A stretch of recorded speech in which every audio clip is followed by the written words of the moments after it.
Good morning, class. In this week's class, we're going to take a look a step further into accrual accounting, and specifically looking at the timing differences that occur and what the impact is of those timing differences.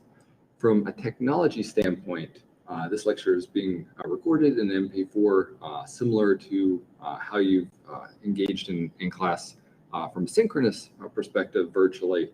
But this will just be an asynchronous class to where you can watch it at a later time. Because of that, I do want to make a note that I'm going to be using the PowerPoint whiteboard, the same as I've done in the past. And that may or may not present well into the MP4, but will still be in your Canvas file. So I'd recommend going to Canvas files and then downloading that whiteboard PowerPoint slide for this class, as well as the Chapter 3 guided examples, as we'll look through a few of those in class.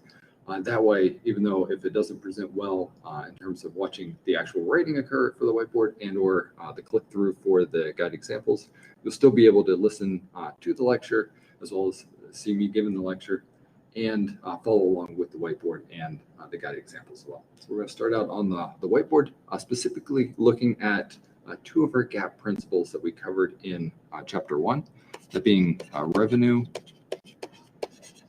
recognition and expense recognition.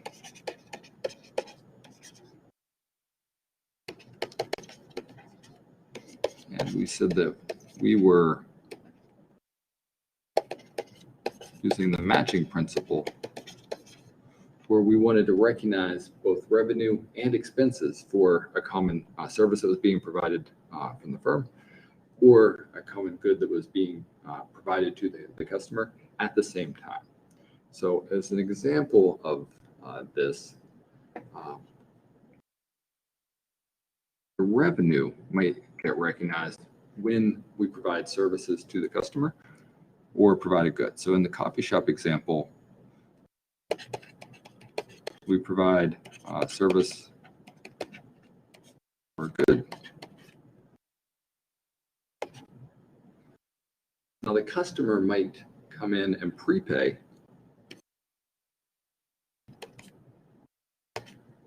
before we provide the services. We're not going to recognize revenue until those services are provided. So we have to do something on our accounting for that cash we've received. So we've debited cash.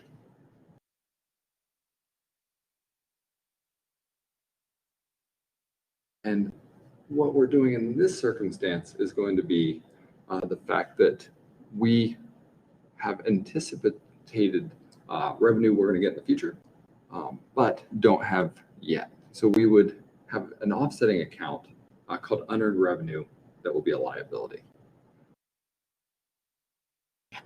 And then once the good is provided, we'll earn the revenue.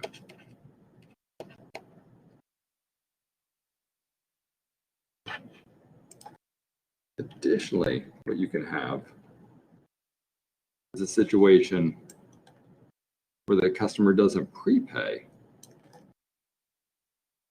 but I'm clicking forward to the next slide and kind of using that same earn the revenue portion of the slide. But here we're going to have the customer that pays after, and that's when the cash is received.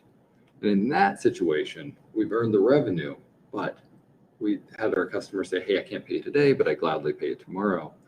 And we would have to record something on the balance sheet as well to reflect that. And we're going to use an accounts receivable for that. And then once the payment occurs after, then we'll offset. And then the guided examples that we go through are going to show mechanically how that happens with a variety of different accounts. So we'll walk through those step by step.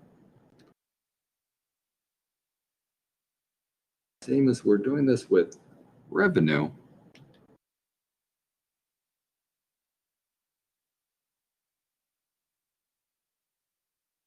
we're going to want to match those expenses to it. So for example, we may purchase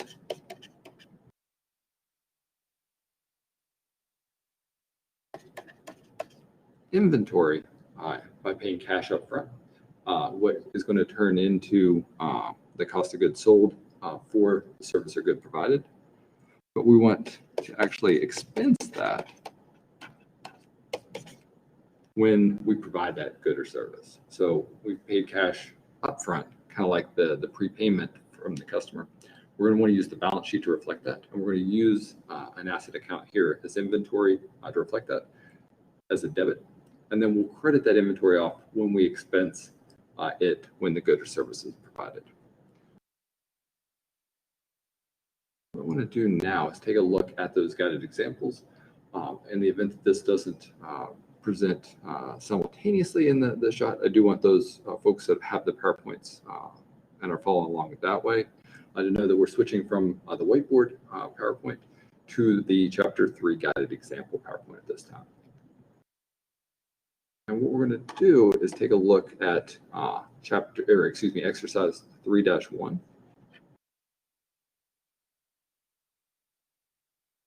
And we're going to walk through some of these. So what we're being asked to do in this exercise is to prepare those adjusting entries, but I want to use this as a good opportunity to walk through what they look like and provides a little bit of explanation for each of these accounts. So we'll walk through them in turn. First, it's important to know the purpose of adjusting entries are to ensure that all assets and liabilities and the resulting revenues and expenses are properly valued prior to preparation of the financial statements. So that's what the purpose of these entries is going to be. And that every adjusting entry is going to affect one balance sheet item, so that can be an asset or a liability, and one income statement account. So that's going to be the revenues or expenses, but it's not going to be for cash. Cash is going to come into play as an entry that we might make, for example, prior to one of these adjusting entries. But the adjusting entry is not a correction exactly to that, but the second part of the entries. So for example, if we had paid cash for inventory, the adjusting entry would be that credit of the inventory off as we expense the item. We'll look at the first one here. We have depreciation on the company's equipment for the current year is computed to be $18,000. So the entry that does not get listed here that happened ahead of this is going to be a payment of cash for a piece of equipment. And then what we're going to do after the course of the year here is we've got $18,000 in depreciation. So we're going to take that depreciation as an expense. So we'll have $18,000 in an expense, which will be a debit and be reflected on the income statement. And then we're going to have a reduction or a credit to the equipment. And the way this gets presented on a balance sheet is we're going to have what's called a contra account, which is going to be a reduction in that value. So we'll have a $18,000 credit to something called accumulated depreciation. And the example here would be if we had a piece of equipment that was valued at $180,000 as its total value, as its gross value. After 1 year, if we had $18,000 in depreciation, so that's a reduction in its value based on wear and tear and general use of the piece of equipment. Our net value after that reduction would be $162,000. So just $180,000 minus $18,000. For the balance sheet, we will list it as $162,000, but in a footnote say that it is $180,000 for the price, essentially, and then $18,000 of accumulated depreciation.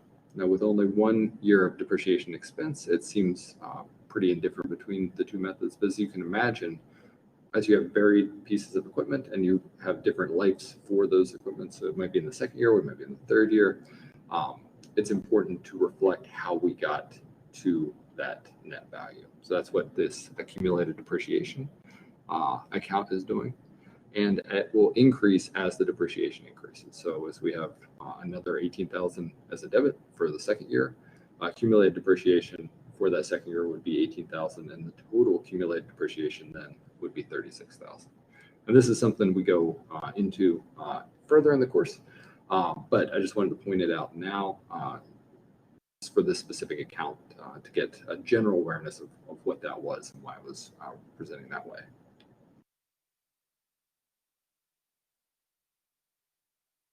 So the second one we're going to look at here is something we've seen in class before.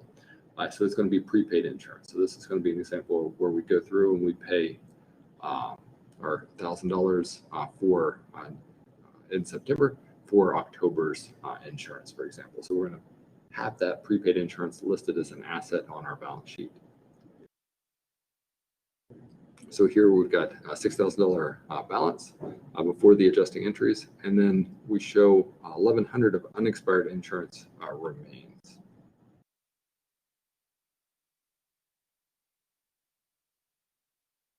So what the exercise is saying here is that we've spent $4,900 of that insurance, or used up $4,900 of that insurance since we made the prepayment until the end of the year.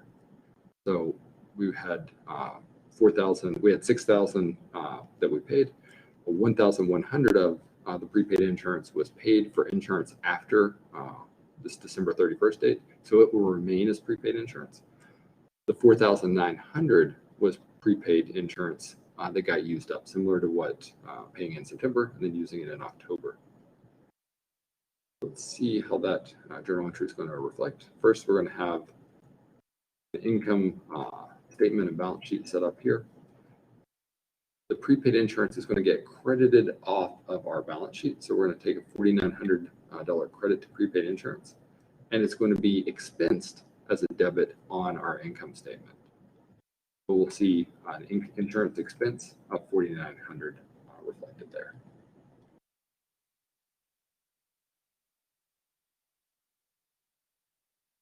So in C, we have supplies account for $700 debit balance in the end of the year, and 30,480 were purchased during the year.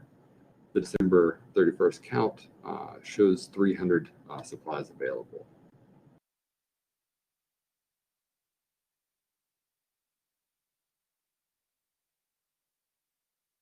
So if we had beginning balance of 700, used 3,000, obtained another 3,480, and then had 300 left after we used all the supplies through the course of that term, then we're going to have 3,880 as what was used up during that period. So 3,880 is going to get credited from supplies on our balance sheet. So it's going to get removed from the net balance there. And it's going to get expensed as a debit on our income statement. And we're going to call it here a supplies expense of 3,880.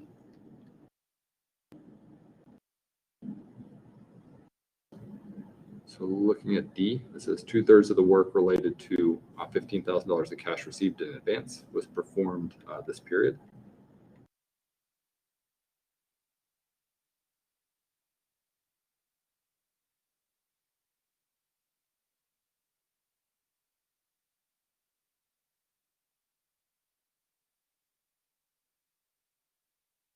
So here, we've received $15,000 in advance of providing goods or services.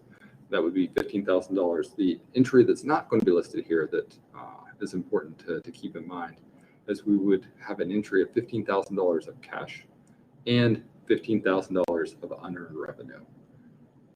Now, what the exercise is saying is over the course of this period, we've provided 2/3 of the services provided. Or if you think about them as goods, and we had 3 goods we were promised to provide, we provided 2 of those goods. So we've earned 10,000 of that 15,000 that we were provided. So we're going to move it from unearned revenue to earned revenue. We're going to have a debit of $10,000 to unearned revenue. That's removing it from the balance sheet, and it's going to get presented as earned revenue on our income statement. The credit.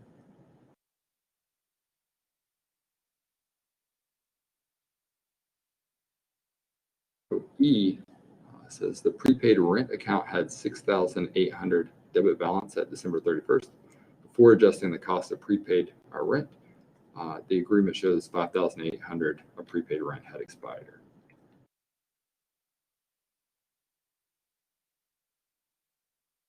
So here it's at 5,800 is going to be the amount we're using.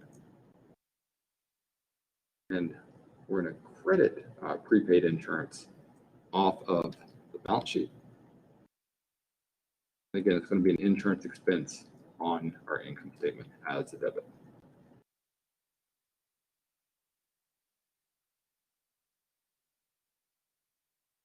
So F, wage expense of 3,200 has been incurred but not paid as of December 31st.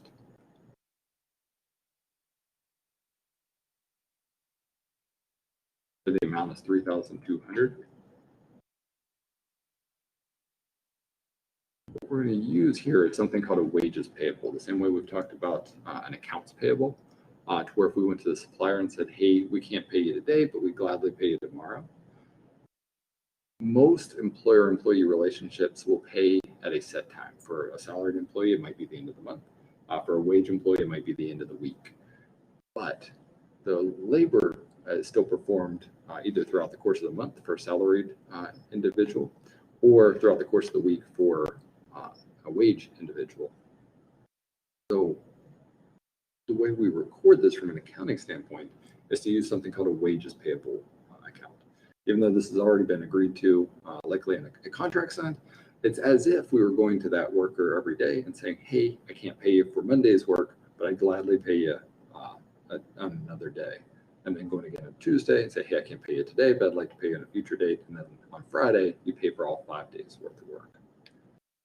So here, what we're going to do is as that work is performed, we're going to first credit to our balance sheet of wages payable. So this is going to reflect as a liability on our balance sheet. And we're going to go ahead and expense as a debit that wage expense. So even though we haven't paid the worker, from our income statement perspective, we're going to take a look at it as if we had. In the coffee shop example, the barista that's handing over the cup of coffee is still performing that work, and we want that work to the expense of that work to show up in the same time period as the revenue earned from that cup of coffee. So this is a matching principle at work here for why we have that wages expense. And then in a future journal entry, which we don't see here on Friday, for example, for the wage individual, we're going to pay for this work. So we're going to have a debit to wages payable of 3,200. So that's going to reduce that off of the balance sheet. And then we're going to credit cash if we paid with cash. So we're going to have a reduction in cash off the balance sheet.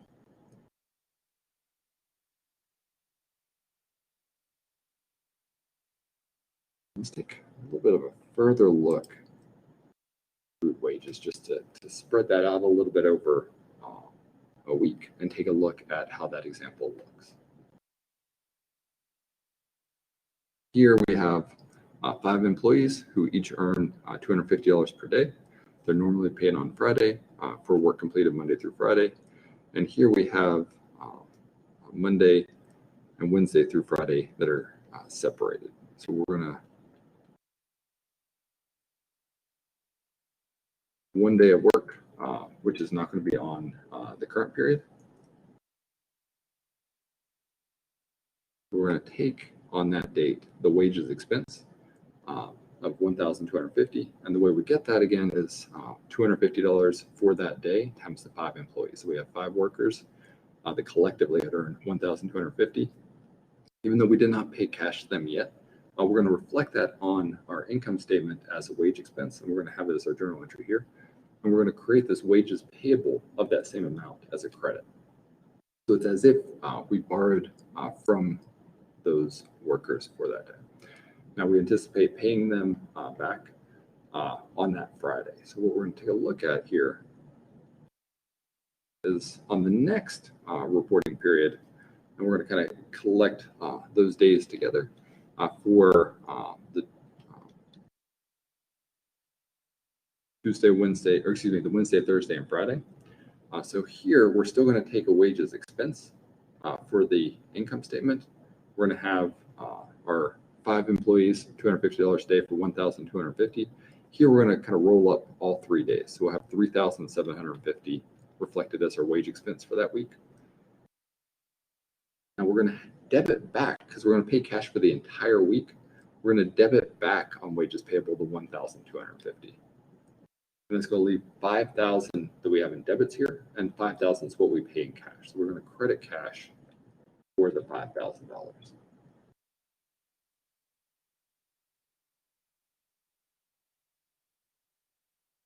So the next exercise I want us to take a look at is going to be exercise 3-3.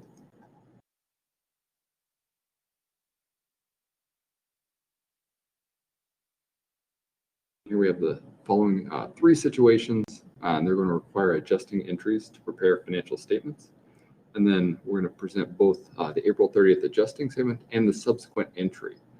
So I think this is useful in terms of what was mentioned earlier in today's lecture, as far as keeping in the back of your mind that even though we're doing one adjusting entry and it's impacting both the income statement and the balance sheet and not cash, that there's another entry that has occurred at some point that's going to relate to this. So there's one entry that occurs and then the entry that is adjusting for it. So we're going to take a look at both of them here. So here we have on April 1st, the company retained an attorney for a flat monthly fee of $3,500. Payments for April legal services are paid on May 12th.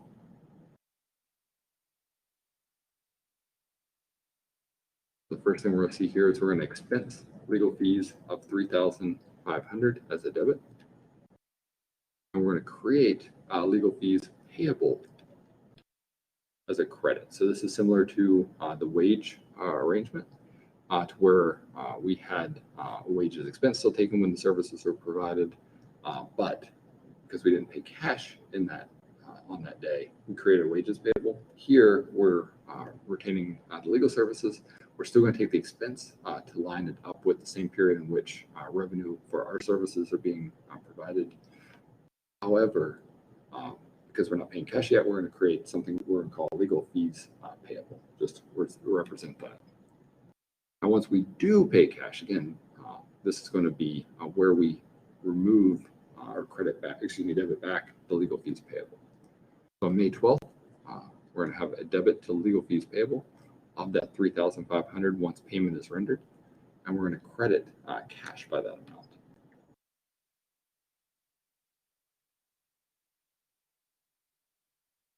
B here, we see that as of April 30th, $3,000 of interest expense has accrued on a note payable, and the full interest payment of $9,000 is due on May 20th. We're going to have $3,000 of interest expense that has accrued, so we're going to show that as a debit. We want that to be included within that same period, so it lines up with the services that we've provided and matches those expenses to that revenue. Because we haven't actually paid the interest, we're going to create something that we're going to call an interest payable account here. And again, these accounts that are created, the wages payable, legal fees payable, interest payable, are going to vary from industry to industry. So depending on what the company's doing and kind of what their business is in terms of whether they will have one of these on their balance sheet or not. It's not a situation where every company has the exact same accounts listed on their balance sheet. So don't get too hung up in terms of trying to remember each of the names of these, but more just to understand kind of what the gist of they are doing and how it relates to the factual situation that's being presented in exercise here, and in the real world would be presented from an underlying economic activity or something that's happening, a transaction that's happening, and we're calling it something that relates to it. And here, mostly because it's as a liability and something we're going to pay later, we're referring to them as payables. On May 20th, when we make a cash payment, we're going to make a cash payment of the entire $9,000. So we're going to credit cash by $9,000. We're going to take interest expense of $6,000, and interest payable, we're going to debit that $3,000 back off. So we'll have our interest expense of $6,000 plus our interest payable of $3,000 for $9,000 total in debits. and that's going to match to the 9,000 in credits that we have for credit and cash.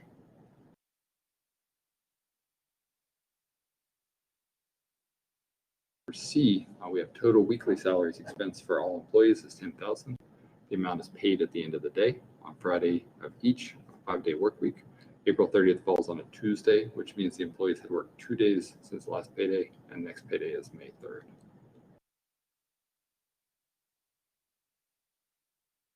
So salaries expensed here, taking 2 of the 5 days, so 40%. 40% of the 10,000 is 4,000, so we're going to have salary expense of 4,000 on April 30th. And we're going to create that salaries payable, again, similar to a wages payable, of 4,000 for the credit. Now, on May 3rd, when we make payment, we're going to have salaries expense for 6,000. So 3 days of the 5, 60%, 10,000 for the payment. So 6,000 is going to be the salary expense here. We're also going to debit back the salaries payable of 4,000.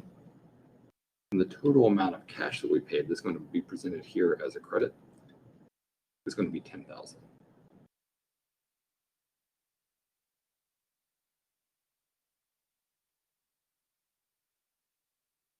So the next exercise we're going to take a look at here is going to be 3-4. And again, this is going to be preparing adjusting entries.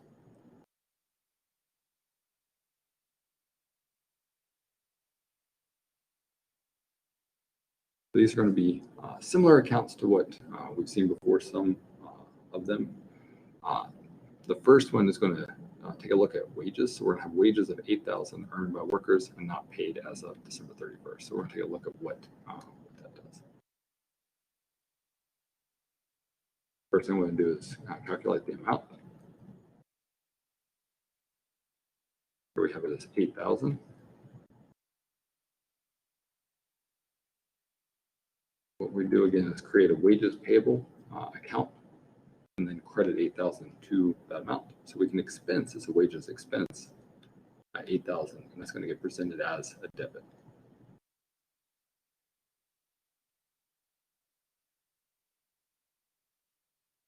For B, we have depreciation on the company's equipment for the current year is 18,000. It's going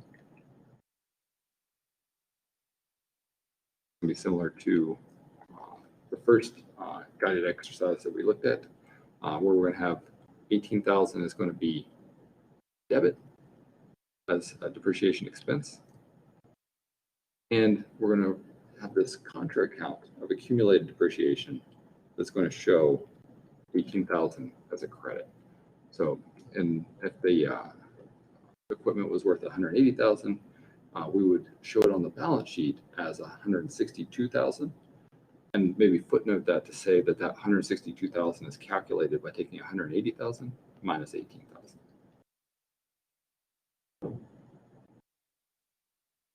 See, the supplies account had a $240 balance. During December, 5,200 supplies were purchased. And the physical count of supplies shows 440 supplies are available. So again, we need to calculate how many were used during that period. So we have 5,200 purchased plus the 240 we started with to get 5,440. And we have 440 is what we ended up with at the end of the period. So 5,000 is what got used during the course of that. So we're going to have 5,000 of our supplies credited off of the balance sheet. And this is going to get debited onto the income statement as the supplies expense.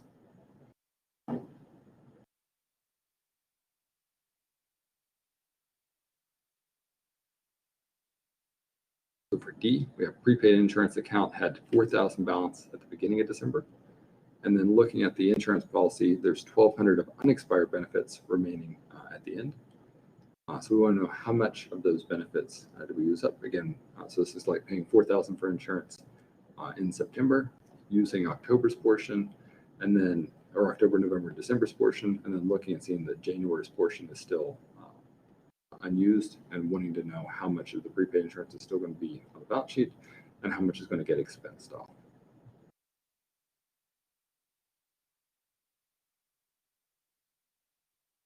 We're going to see that 2,800, the difference between 4,000 and 1,200, is the amount that was used for that period of time. So we're going to debit prepaid insurance by the 2,800. Excuse me, we're going to credit prepaid insurance by the 2,800, which will lower the number on the balance sheet. So we're crediting it off the balance sheet. And we're going to debit it to our income statement as an insurance expense. So we have a debit of 2,800 presented there.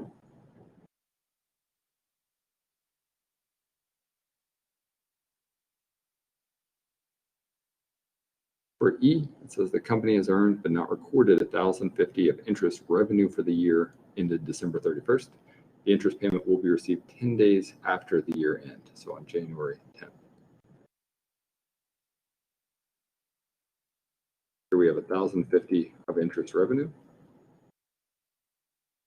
So similar to where if we had a customer come to us and say, hey, I can't pay you today, but I'd gladly pay you tomorrow, and we provide the service, or we provide the cup of coffee, we would list their tab, list their IOU, list the amount of money that they still owe us as an accounts receivable.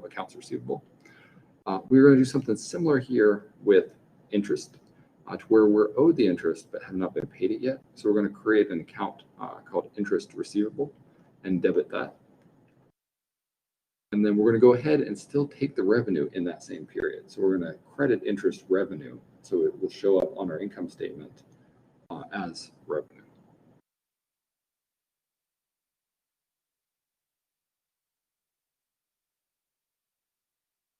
F says the company has a bank loan and has incurred but not recorded interest expense of $2,500 for the year end. The company will pay interest 5 days after the year end on January 5th. Here we have 2,500. That's what we have incurred but not paid. So we're going to want to take it as an interest expense. We're going to create an account called interest payable. So similar to what we saw with the accounts payable with the supplier, a wages payable or salaries payable with the worker. Here we're going to create an interest payable and credit 2,500 to that. And we're going to go ahead and take the interest expense on the income statement as a debit. So we'll have a debit of 2,500 for interest expense.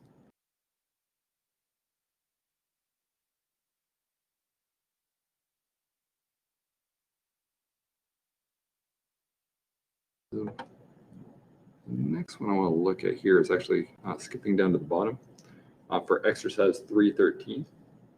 It says computing and interpreting profit margin. And this is going to be in the same spirit as when we looked at return on assets, and seeing that the return on assets was a financial analyst or shareholder's way to measure how managers are doing in terms of providing return or providing income, given a certain amount of economic resources that they have. And that being the average total assets. So we would divide income by the average total assets and say 10% was their return on assets. Then we would look at what they did in the prior year, or look at what other similarly situated companies are doing to see if we thought that was doing well or not doing well. Here, we're going to look at profit margin. So this is going to be with respect to the goods those managers are selling. How much of every dollar of revenue that's getting pulled in is actually going towards other expenses outside of the cost and to our income and to our bottom line. So once we sell an item, how profitable is that item? And the way we're going to do this is by looking at net sales and net income. So profit margin we're going to look at here is going to be for the total profit margin. So this is going to be how much gets contributed to the bottom line. If we wanted to look at a gross profit margin, we would look at net sales and less those cost of goods sold and take that gross profit divided by net sales. We want to know how much is contributing, and that gross profit margin would be how much contributes to other expenses as well as to our bottom line. If we just want to look at how our overall profit margin is doing, which is what we're going to walk through here, we're going to take the bottom line that we're interested in, that being net income, and the top line number of net sales, and divide that to get a sense of how much of every dollar that we take in as revenue is a dollar that's earned as income. So the first one here, we're going to take 4,361 divided by 44,500. And that's going to get us a profit margin of 9.8%. B, we're going to take 97,706 divided by 398,800 to get 24.5%. C, we've got net income of 111,281, net sales of 257,000. So we're going to divide the 111,281 by 257,000 to get 43.3%. So D, we're going to take a look at 65,646 and divide by 1,458,800 to get 4.5%. And for E, we're going to take a look at 80,132 as net income, and we're going to divide that by net sales of 435,500. We're going to get 18.4%. Now, what we're going to do now is switch back to the whiteboard.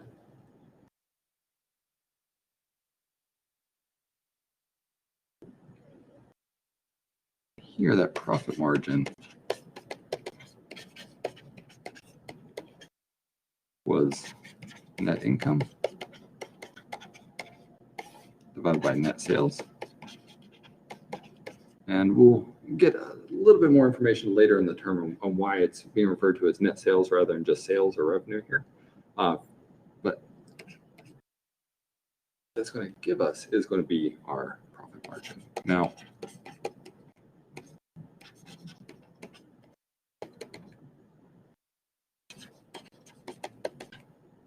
we can also take a look at gross profit divided by net sales to get a gross profit margin.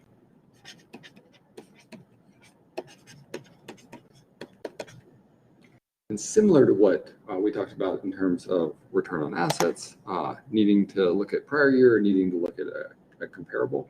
And for the debt ratio we looked at last week, in terms of the total liabilities and total assets, how risky that business was or how conservative, and specifically thinking about solvency risk that might be there for the company, not knowing strictly based on that ratio whether that was a good number or a bad number. We had to either compare it against prior years or compare it against similarly situated companies.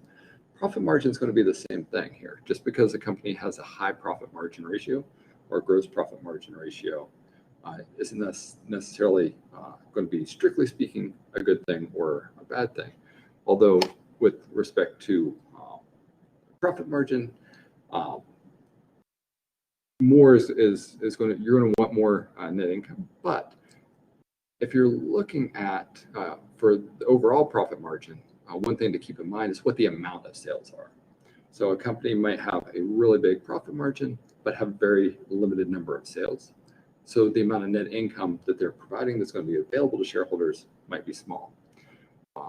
In contrast, you may have a company that's got a huge amount of sales that they're doing, a huge volume, and has a low profit margin. But because they've got so much volume that they're doing, so many sales that they're making, that they're going to have more net income that's going to be available to shareholders.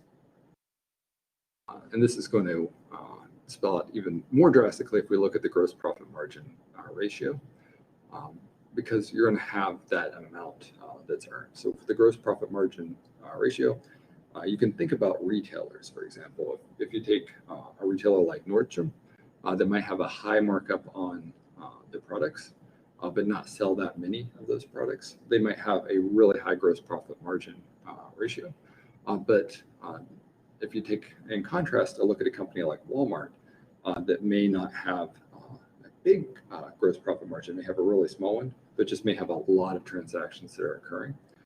And because of that, they might have more net income. So it's important as one of those factors that we look at, but it's also not going to tell us, strictly speaking, whether the company is doing well or whether it's doing not very well. It just gives us one data point to look at, and best practice is going to be to compare it against prior years so we can see if the profit margin is growing, if gross profit margin is growing, or if it's decreasing.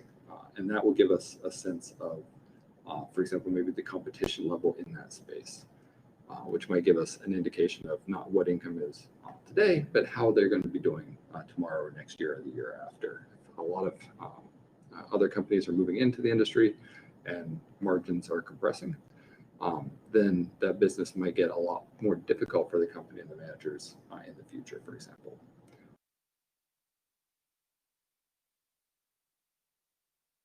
So we are coming up on the end of class.